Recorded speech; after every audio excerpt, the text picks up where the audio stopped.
ایسے ہی جانتے ہیں جیسا کہ یہ اپنے بیٹوں کو جانتے ہیں کہ تم سچے نبی ہو۔ اس حوالے سے اگر دیکھا جائے تو یہاں پر ایک بہت ہی خوبصورت حدیث ہمیں ملتی ہے سنن ابو داؤد میں، جو اس طرف اشارہ کرتی ہے کہ کنگڈم میں ہونے والی خانہ جنگی یعنی یثرب کی خرابی بنیادی طور پر دجال کے ظہور کا سبب بنے گی۔ یہی وجہ ہے کہ اسرائیل چاہتا ہے، اسرائیلی حکومت اس وقت کوشش کر رہی ہے کہ آہستہ آہستہ کنگڈم میں حالات خراب کیے جائیں تاکہ زیادہ سے زیادہ جو ہے وہ فائدہ ہو، اور پھر ان کا وہ دجال مسیح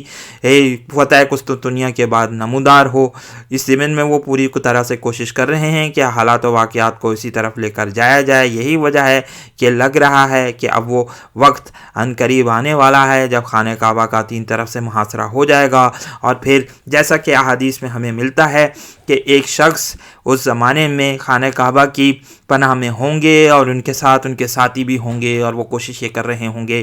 کہ ان کو بچایا جا سکے۔ یقینی طور پر ان کے ساتھی بھی اس وقت یہی چاہتے ہوں گے، ان سے یہی اپیلیں کر رہے ہوں گے کہ اس وقت آپ ہی ایسے وہ شخص ہیں جو پورے امت مسلمہ کو بچا سکتے ہیں۔ امت مسلمہ پر آنے والے جو سخت حالات ہیں وہ ہمیں نظر آ رہے ہیں۔ محسوس یہ ہوتا ہے کہ اس وقت مملکت میں جو رفٹ شہزادوں کے درمیان پیدا ہو گئی ہے، جس کو آج TRT ورلڈ نے بھی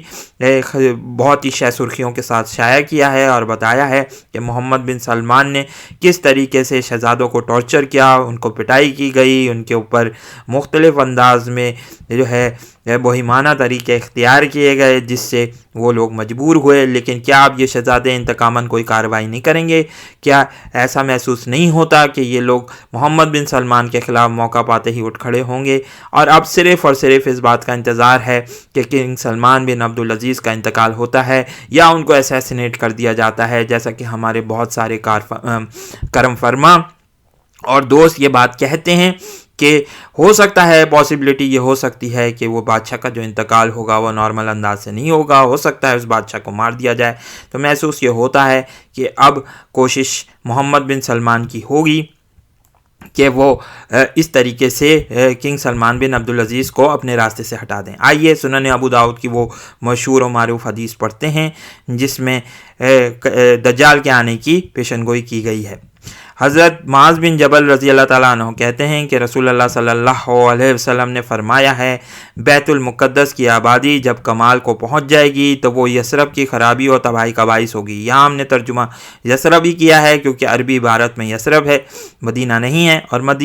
یثرب کی خرابی فتنہ اور جنگ عظیم کے پیدا ہونے اور وقوع میں آنے کا سبب ہوگی، یعنی اس سے ملامت الکبریٰ جو اس کے آثار ہمیں نمودار ہو رہے ہیں وہ نظر آ رہی ہے۔ سعودی عرب کی خانہ جنگی محسوس یہ ہوتا ہے کہ یثرب کی خرابی جس طریقے سے پیدا ہوگی اس سے محسوس یہ ہوتا ہے کہ آہستہ آہستہ وہ ملامت الکبریٰ کو جنم دے گی۔ شام کے حالات ہم اس بات ضمن میں دیکھ ہی رہے ہیں کہ ایک بہت بڑی لڑائی مسلمانوں پر مسلط ہونے جا رہی ہے، اور خاص طور پر جو مغربی طاقتوں کی سعودی عرب کے معاملے میں دلچسپی پیدا ہو رہی ہے اس سے بہت زیادہ محسوس یہ ہو رہا ہے کہ اس وقت ملامت الکبریٰ کے حوالے سے اگر دیکھا جائے تو 2 کیمپس میں بھی دنیا تقسیم ہوتی ہوئی نظر آ رہی ہے۔ ایک وہ کیمپ ہے جو بائیڈن کا کیمپ ہے، اور ایک دوسرا کیمپ جو ہے وہ ڈونلڈ ٹرمپ کا ہے، اور یہی ہمیں تفریق جو ہے سعودی عرب کی خانہ جنگی کے حوالے سے بھی نظر آ رہی ہے۔ محسوس یہ ہوتا ہے کہ یہ 2 کیمپس کی وجہ سے جو ہے پھر سعودی عرب میں خانہ جنگی کی صورتحال پیدا ہوگی، اور اسی سے پھر ملامت الکبریٰ ہوگی،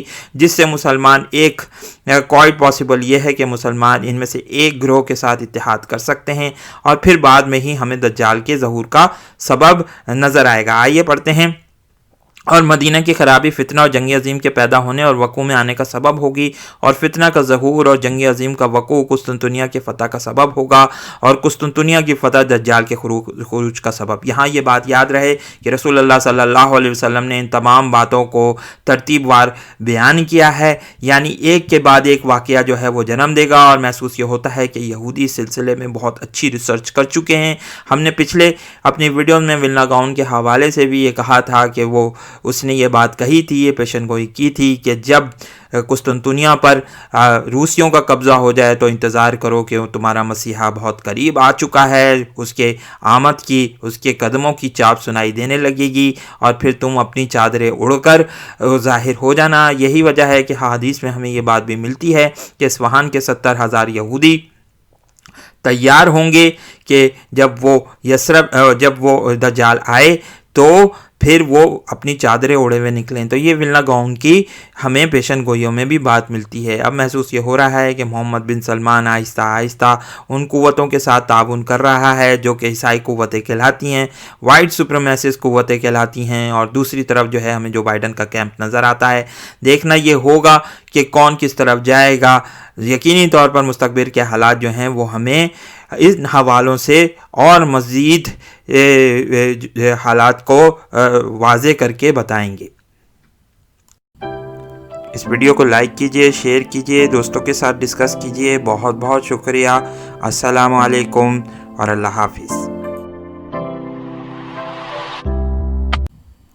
اس ویڈیو کو لائک کیجئے، شیئر کیجئے، دوستوں کے ساتھ ڈسکس کیجئے۔ بہت بہت شکریہ۔ السلام علیکم اور اللہ حافظ۔